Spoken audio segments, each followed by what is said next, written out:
7월 12일 7일 둘째 주 하나님께서 우리에게 주시는 말씀은 신약성경 마가복음 1장 21절에서 28절 말씀입니다. 신약 54면에 있습니다.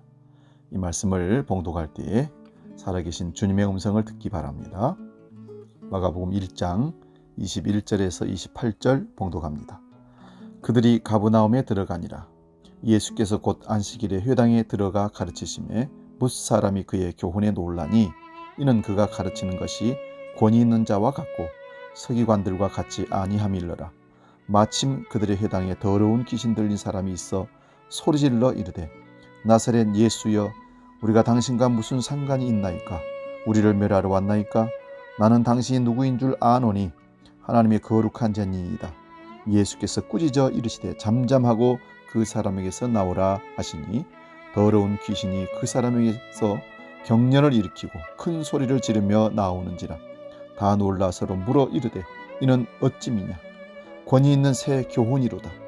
더러운 귀신들에게 명한즉 순종하는도다 하더라. 예수의 소문이 곧 온 갈릴리 사방에 퍼지더라.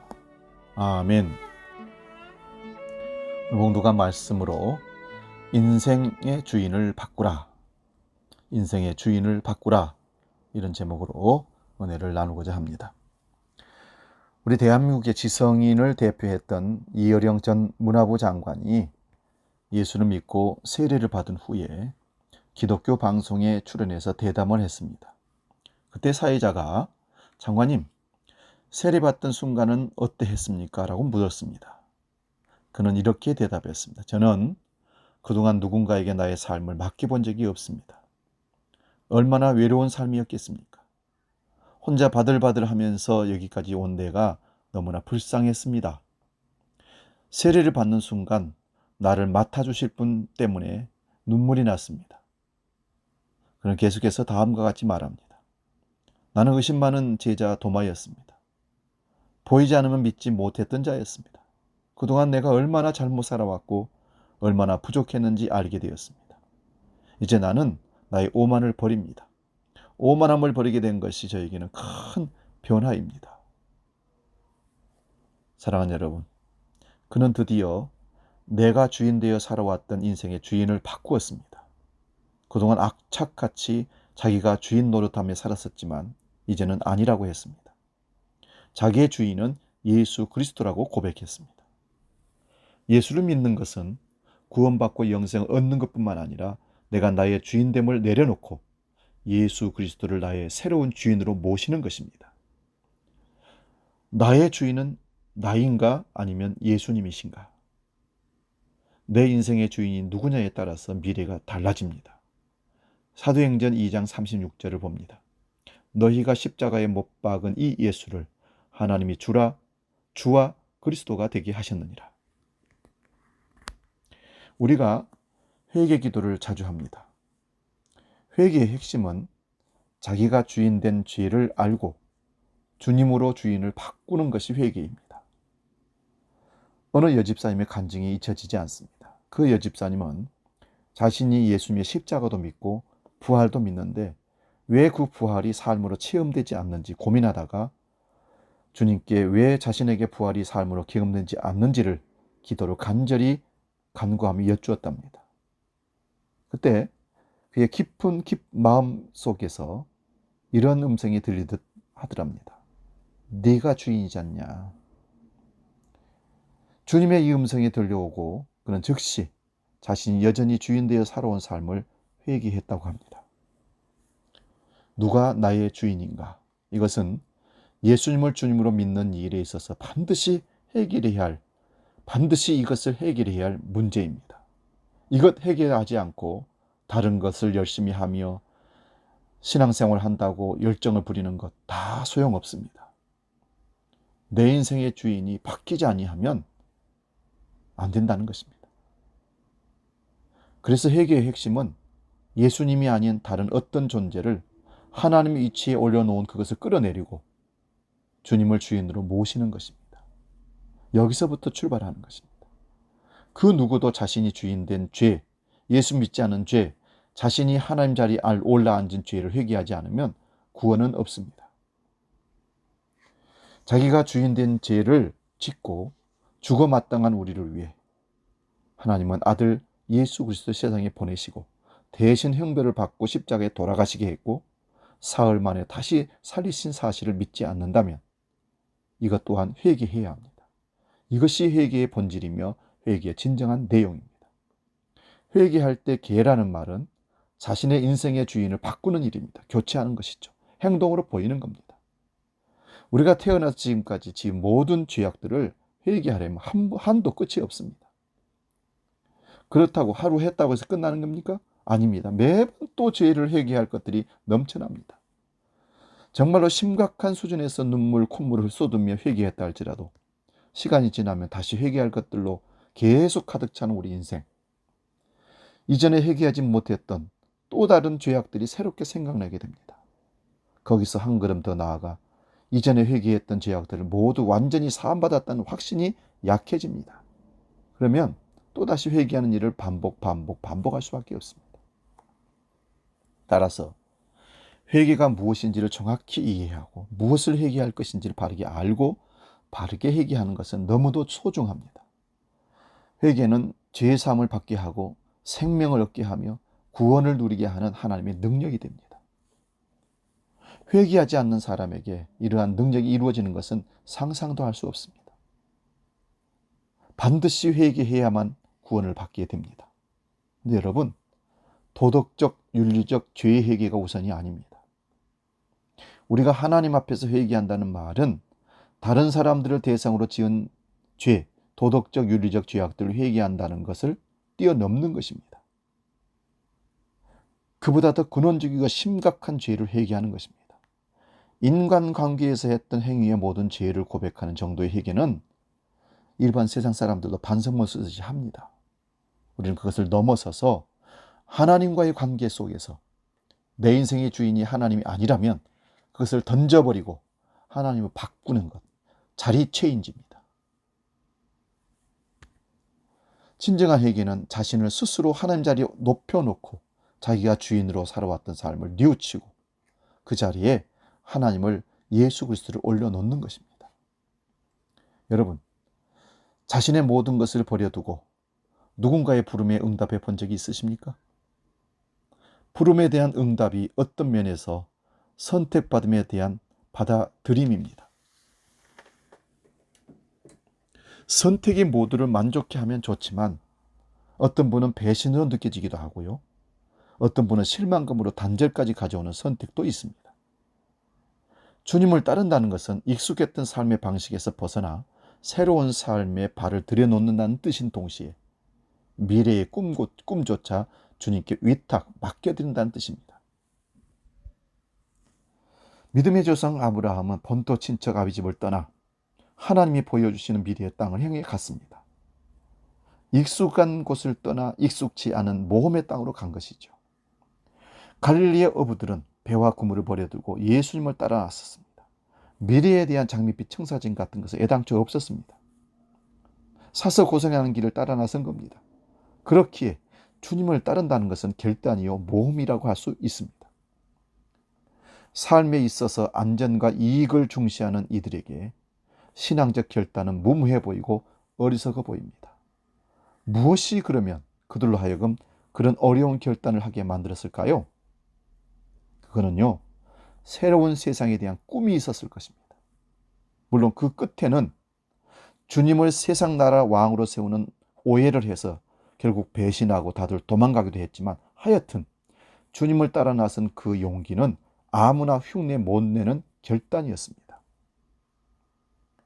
보통 사람들은 세상은 늘 그렇게 또 그런 곳이지 하며 천임하며 살아갑니다. 하지만 주님의 사람들에게 현실은 극복되고 지양되어야 할 대상이었습니다. 예수님의 삶과 가르침은요, 그 시대 사람들에게 새로운 세상이 가능하다는 사실을 일깨우는 일종의 종소리 같은 것이었습니다. 그리스도인은 누구입니까? 세상을 다시 그리는 사람들입니다. 이리와 어린 양이 함께 살고 표범이 어린 염소와 함께 눕는 평화의 세상을 그렸던 이사야 선지자 예언을 들리십니까? 나라마다 칼을 쳐서 보습을 만들고 창을 쳐서 낫을 만들고 다시는 군사 훈련도 하지 않는 세상을 꿈꾸었던 미가 선지자의 예언을 기억하십니까? 가장 높은 이가 모든 사람을 섬기는 세상을 꿈꾸었던 예수님의 겸손의 삶, 섬기는 삶. 여러분, 그들은 몽상가처럼 보입니다. 하지만 그런 꿈이 있어야 세상은 도떼기 시장이나 전쟁터로 바뀌지 않습니다. 그런데 그 꿈은 구체적인 현실 속에서 실현되어야 합니다. 꿈을 꾸는 것은 비교적 쉬운 일이지만 그 꿈을 현실에 실현하는 것은 쉬운 일이 아닙니다. 성도인 우리의 믿음과 인내가 요구되는 것은 그것 때문입니다. 어렵습니다. 머릿속의 깨달음이 가슴의 뜨거움으로 변화되고 가슴의 뜨거움이 손과 발의 실천으로 이어질 때 꿈은 몽상이 아니라 희망으로 펼쳐집니다. 꿈을 희망으로 바꾸기 위해서는 지식과 감정과 의지의 변화를 거치지 않으면 안 됩니다. 그것은 늘 알을 깨는 아픔을 수반하는 과정입니다. 지금 여러분은 어느 단계에 와 있습니까? 평생을 교회에 다녀도 하나님의 뜻을 분별하지 못하는 이들이 너무 많습니다. 주님의 꿈에 동참하여 뜨거운 가슴을 갖지 않는 사람들, 냉랭하게 그저 종교 행동을 하는 사람들이 너무 많습니다. 그 하나님의 뜻을 이루기 위해 땀을 흘리는 이들이 아주 적습니다. 배움이 필요합니다. 주님과 함께 보낸 제자들의 3년 세월은요, 주님의 꿈 씨앗을 심는 그 가슴에 심기는 그런 필요한 시간들이었습니다. 모든 것을 버려두고 주님을 따르기로 작정한 제자들은 주님을 따라서 가버나움에 들어갔습니다만 이 대목부터 제자들의 얘기가 뒤로 숨겨지고 안식일에 주님의 회당에 들어가셔서 가르치십니다. 오늘 보면 마가는 그 가르침의 내용이 무엇인지에 대해서 말하지는 않습니다. 다만 그 가르침을 받은 사람들의 반응을 우리에게 들려주고 있습니다. 본문 22절을 봅니다. 뭇사람이 그의 교훈에 놀라니 이는 그가 가르치는 것이 권위 있는 자와 같고 서기관들과 같이 아니함일러라. 여기서 놀라니라는 단어가 있습니다. 놀라니라 번역된 단어 속에는 때리다는 뜻이 들어있습니다. 이 말은 단순히 놀라기보다는 충격을 받았다, 마음을 때렸다, 이렇게 번역할 수 있습니다.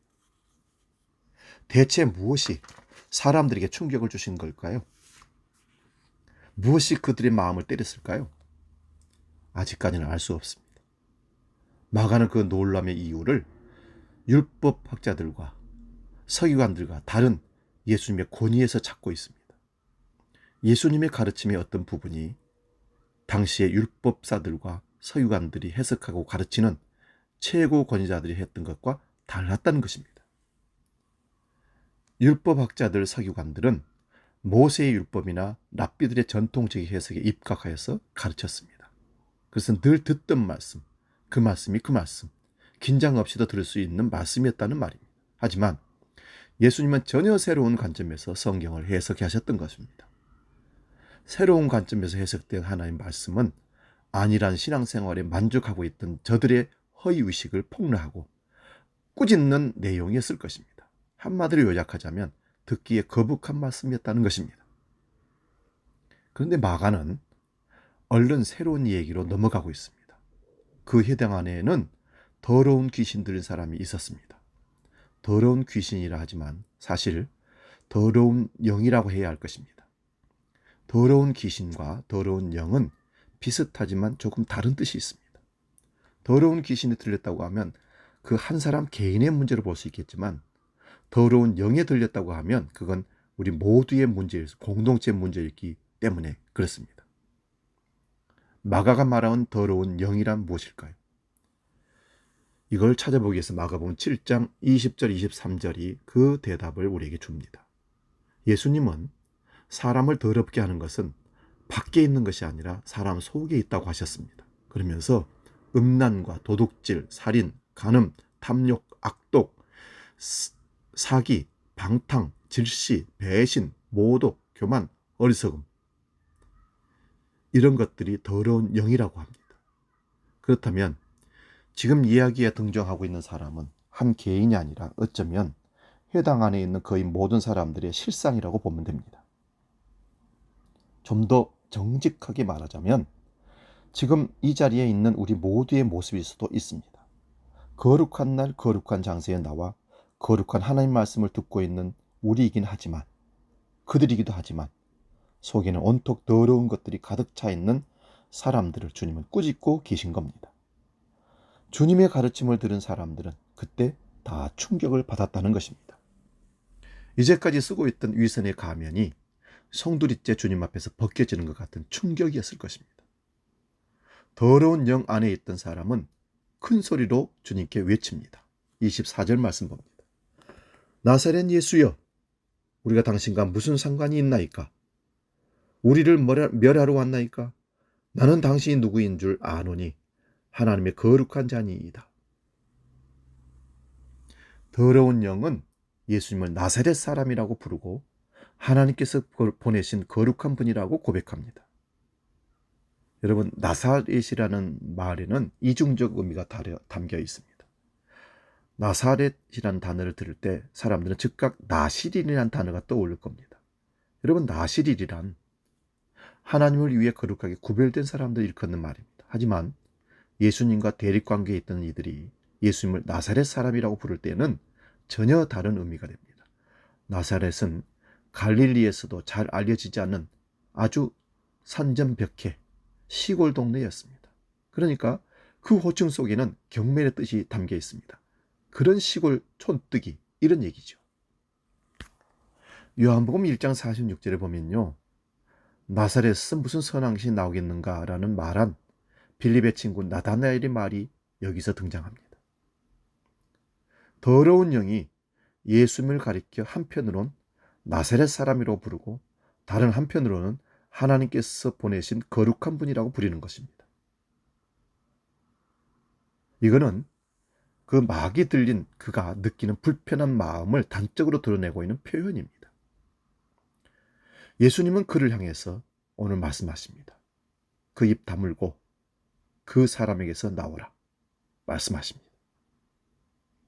그 속에 들어앉아 주인 노릇하고 있는 더러운 영의 지배는 이제 끝났다.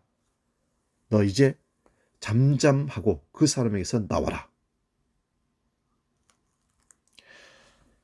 복음서 중에서 마가복음이 가장 먼저 기록되었다고 합니다. 그렇다면 예수님이 이 세상에서 공생의 사역을 시작할 때 가장 먼저 하신 일이 마가복음에 등장하고 있습니다. 예수님께서 이 세상에 오셔서 공생애 중에 가장 먼저 치유 사역을 하셨는데, 그 치유 사역이 바로 오늘 우리의 본문 귀신을 쫓아내는 것이었습니다. 마귀사탄 귀신을 쫓아내는 일이 주님이 가장 먼저 하실 사역이었다는 것입니다. 이 사건은 우리에게 시사하는 바가 매우 큽니다. 여러분, 아담과 하와 이후 이 세상을 악한 영의 사탄 마귀가 점령하여 지배하게 되었습니다. 그래 모든 사람은 하나님과 대적하는 마귀가 주인 노릇하는 삶을 끌려다니면서 할 수밖에 없게 된 겁니다. 그래서 예수 그리스도를 믿는다는 것은요, 사탄이 가장 싫어하고 마귀가 가장 방해하는 일들 중에 하나입니다. 믿지 못하도록 막아서는 겁니다. 여러분, 속지 마십시오. 그 사탄을 몰아내고 예수 그리스도가 우리 인생의 주인이 되어야 우리가 살고 평안과 천국의 삶을 누리게 되는 것입니다. 공중의 권세 잡은 자들, 악한 영들이 모든 사람들을 지금 지배하고 있습니다. 그래서 마가는 예수님이 귀신을 쫓아내는 축사 사건을 통해서 이 세상을 천국 복음으로 정복하시는 분으로 예수님의 사역을 우리에게 소개하고 있는 것입니다. 그래서 전도는 여러분, 주인을 바꾸는 행동입니다. 마귀 사탄을 믿고 따라가는 속았던 사람들에게 예수 그리스도 참된 구속주, 주인을 소개함으로 말미암아 주인을 바꾸는 것입니다. 이것이 귀신을 쫓아내는 일들과 같은 사건이라고 해석될 수 있습니다. 복음 전도는 주인을 바꿔주는 행동입니다. 마귀에게서 예수 그리스도로, 한마디로 귀신을 쫓아내는 것입니다. 누구의 이름으로? 예수 그리스도의 이름으로 말입니다. 인생의 주인을 바꾸지 않고 살아가는 사람은, 즉 예수 그리스도를 영접하지 않는 사람은 죽을 때까지 그 인생은 마귀에게 끌려다니는 불행한 삶을 살 수밖에 없습니다. 여러분, 귀신 들렸다는 것이 뭘까요? 사람이 어떤 다른 정신에 장악되어서 자기 스스로 온전하게 생각하고 행동하지 못한다는 것입니다. 우리가 아는 눈과 입이 돌아가고 미친 말을 해야 되는 것만이 귀신 들렸다는 것이 아닙니다. 진짜 심각한 귀신 들림은요, 오히려 겉보기에는 멀쩡해 귀신 들렸다는 것을 알아차리기 어려운 상태입니다. 이를테면 오늘 우리는 이른바 행복과 미래를 얻기 위해서 물질적인 것에 집착하여서 정작 한순간도 행복을 찾지 못한 채 인생을 소모하는 돈 귀신에 들려 멀쩡한 사람들의 삶을 살지 못하고 돈 때문에 사람들을 속이고 돈 때문에 가족들을 죽이고 돈 때문에 인생을 망치는 일들이 벌어지는 것. 여러분, 이게 제정신입니까? 이게 바로 마귀 사탄에 끌려 살아가는, 돈 귀신에 끌려 살아가는 헤아릴 수 없는 폐허가 바로 그런 모습들입니다. 특히 신약 성경에서 예수님에 대한 말씀들을 보면요, 병자들을 고치시고 죽은 자들을 살리시면서 복음을 전파하는 모습을 볼 수 있습니다. 수많은 기적을 행하시며 사람들에게 정치적, 사회적, 문화적 해방이 아닌 영혼 구원, 해방을 선포하시고 전하는 모습을 볼 수 있습니다. 그 중에서도 귀신 들린 사람에게 다가가 귀신을 쫓아내시는 그 모습을 통해 귀신마저도 예수께 복종할 수밖에 없다는 것을 만방에 우리들에게 알게 하신 겁니다. 첨단 기술과 끊임없는 발전을 통한 삶의 질 향상, 그로 인해 나타난 물질적 풍요로움은 그렇지만 맨정신, 깨끗한 양심, 지극히 정상적인 생활을 하는 사람들을 거의 찾아볼 수 없는 세상으로 치닫고 있습니다. 지금 우리 세상에 정상적으로 제대로 사는 사람을 얼마나 찾을 수 있습니까? 오히려 그런 삶을 살아가는 사람들이, 정직하게 주님 섬기며 살아가는 사람들이 되려 세상에서 이상한 취급을 받는다니까요. 비정상 취급을 받는다니까요. 귀신의 마귀에게 눌려서 살아가는 사람들이 예수 그리스도로 주인 삼고 살아가는 사람들을 조소하며 조롱하며 비판한다니까요. 하나같이 정해진 것 같은 삶의 바퀴 안에서 자기 자신들을 가두고 그 틀에서 벗어나려는 몸부림을 철저한 응징으로 받고 이 세상 속에서 점점 늘어나가는 문제들을 한번 여러분이 살펴보시기 바랍니다. 귀신 들린 것 같지 않습니까? 사람을 때리고 학대하고 죽게 만들어 놓고 전혀 때리지 않았다고 거짓말하면서 잘못했다고 사과 한마디 하지 않습니다. 진실이 드러나고 있음에도 불구하고 사람이 그렇게 잔인하고 날로 더욱 악랄해지고 성폭력 문제, 인간성의 붕괴, 그 끝에 보여주는 교육 문제, 인간 소외 문제, 하루하루 갈가지면서 스스로 숨통을 조여서 우리들을 숨 못 쉬게 만드는 이런 현상들이 귀신 들린 현상들과 같은 것입니다. 맨정신으로 세상을 바라볼 수 없는 상황입니다. 해괴망측한 인간평등법이라는 법을 만들어서 동성애를 합법화하고 동성애 그 죄인들을, 동성애를 병자들을 고칠 수 있는 기회가 있음에도 불구하고 고치지 못하도록 오히려 자유를 선택하게 하고 청소년들에게 잘못된 성교육을 통해서 세상을 망조들리게 하는 이 귀신 들린 세상, 2000년 전 예수님이 오늘 이 시대에 오신다면 귀신들아 썩 물러거라 라는 말씀으로 우리를 어둡고 차가운 유혹의 길에서 구원해 내실 겁니다. 사랑하는 여러분, 이 더러운 영을 우리에게서 쫓아낼 수 있는 분은 오직 거룩하셔서 맑은 영으로 우리 마음속을 살피시고 악한 영보다 더 세시고 그 영들을 통제하실 수 있는 예수 그리스도 뿐이십니다. 힘센 사람도, 지위가 높은 사람도, 많이 배운 사람들도 결코 이 일을 할 수 없습니다. 그러므로 사람 중에는 그럴 분이 없습니다. 거룩의 영에서 나오는 권능만이 주인을 바꾸고 삶을 변화시킵니다. 그래서 예수님만이 하실 수 있는 사역인 것입니다. 오늘 본문 25절 26절 봅니다. 예수께서 꾸짖어 이르시되 잠잠하고 그 사람에게서 나오라 하시니 더러운 귀신이 그 사람에게서 경련을 일으키고 큰 소리를 지르며 나오는지라. 그 사람에게서 나오라는 명령이 떨어지자 더러운 영은 그에게 경련을 일으키고 큰 소리를 지르며 나옵니다. 여기서 경련을 일으킨다는 말의 번역은 귀신 들린 사람에 대한 선입견에서 나온 것인데요. 사실 이 단어는 찢어 놓다는 뜻이 들어있습니다. 이 말은 더러운 영 안에 있던 사람이 예수라는 거룩한 영과 만나 겪는 내적 갈등을 표현하는 말입니다. 여하튼 그 사람은 더러운 영의 지배로부터 벗어나게 되었습니다. 이것이 내적인 혁명입니다. 그는 이제 더 이상 더러운 영 안에 있는 사람이 아니라 거룩한 영 안에 있는 새 사람이 되었습니다. 사람들은 그 놀라운 변화 사건 앞에서 말문이 막혔습니다. 그래서 저마다 혼자 소리로 말합니다. 27절 말씀 봅니다. 다 놀라 서로 물어 이르되 이는 어찌미냐 권위 있는 새 교훈이로다. 더러운 귀신들에게 명한즉 순종한도다 하더라. 예수님을 진실로 만난 사람은 이처럼 내적인 혁명을 경험하게 될 것입니다. 그는 이제 더 이상 더러운 영의 지배를 받지 않습니다. 주인이 바뀌었습니다. 하나님의 거룩한 영 안에서 살아갑니다. 우리는 지금 더러운 영이 판을 치는 시대를 살아가고 있습니다. 물질의 탐욕의 신이, 성적인 타락의 신이, 인본주의적인 문화, 예술, 종교, 동성애 그리고 회개 망측한 오락과 방종주의적인 삶, 정신을 차리고 아무리 이해해보려고 해도 이해할 수 없는 시대. 여러분, 세상 사람들뿐만 아니라 교인하고 있어 사정이 다르지는 않습니다. 무엇이 옳은지, 우리가 살아가야 할 세상이 어떤 세상이어야 하는지 관심의 대상이 아닌 것으로 생각하고 무감각하게 살아갑니다. 당장의 이익에 혈안이 되어서 아무도 동참하지 않습니다. 주님은 지금 그 더러운 영을 향해서 외치십니다. 입 닥치고 그 사람에게서 나가라. 지금 우리의 삶을 지배하는 힘은 무엇이면 누구입니까? 주인이. 돈입니까? 지위입니까? 명예입니까? 그렇다면 우리는 늘 불안과 불평 속에 살아가게 될 것입니다. 주님의 뜻입니까? 그렇다면 내적인 평강을 누리게 될 것입니다. 주님이 주인 되시는 삶,